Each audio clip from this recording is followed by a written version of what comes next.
Bonjour à tous et à toutes, et bienvenue dans ce format plus court de Zoom sur l'aspect. Aujourd'hui, nous nous retrouvons pour comprendre la pensée de Clausewitz, la bête noire des élèves de spécialité AGGSP en terminale. Ici, le but sera de comprendre sa pensée de la manière la plus efficace possible, quitte à vulgariser quelque peu cette dernière.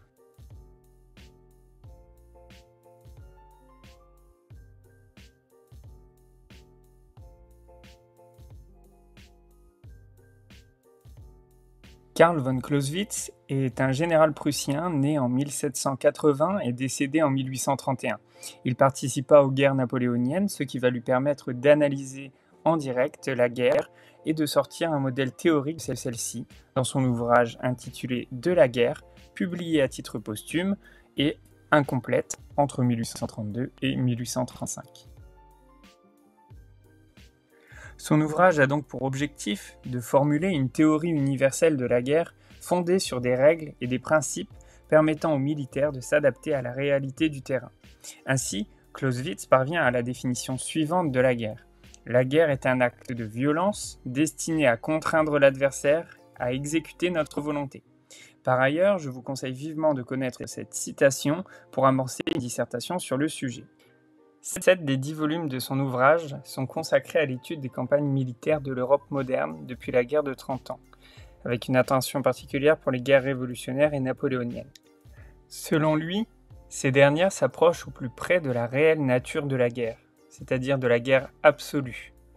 En effet, les guerres révolutionnaires françaises sont faites au nom de nouveaux idéaux et par le peuple en armes pour lui-même, contrairement aux guerres de 30 ans et de 7 ans, qui était effectué pour le compte des puissants par des armées de métier.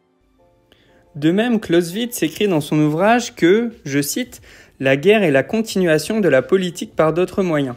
Il exprime ainsi le fait que la guerre est à la fois motivée par la sphère politique, mais elle est aussi un moyen pour atteindre des objectifs politiques. Par exemple, Napoléon justifie ses guerres en Europe par le souhait de libérer les peuples de l'oppression des rois, et de propager les acquis révolutionnaires à travers la diffusion du Code civil. Enfin, Clausewitz a réussi à observer le changement de nature de la guerre à son époque. La guerre classique, comme la guerre de 30 ans, opposait des souverains qui avaient pour objectif de se mettre à la table des négociations pour obtenir les meilleures conditions de paix.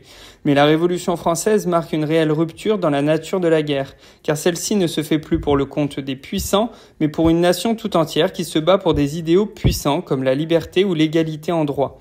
Ainsi, la guerre tend vers un absolu car elle ne se termine que lorsque ces idéaux sont obtenus. Pour conclure, Clausewitz définit la guerre comme le moyen de soumettre un adversaire à sa volonté. Elle est aussi la continuation de la politique par d'autres moyens. Dans les guerres classiques, celles-ci sont limitées et proportionnées aux moyens disponibles, par exemple la guerre de 30 ans. Concernant les guerres qui tendent vers un absolu, elles cherchent à anéantir l'adversaire, comme dans le cas des guerres révolutionnaires et napoléoniennes. Pour aller plus loin, à noter un dossier sur Clausewitz de 24 pages dans le magazine L'Histoire du mois de mai 2022.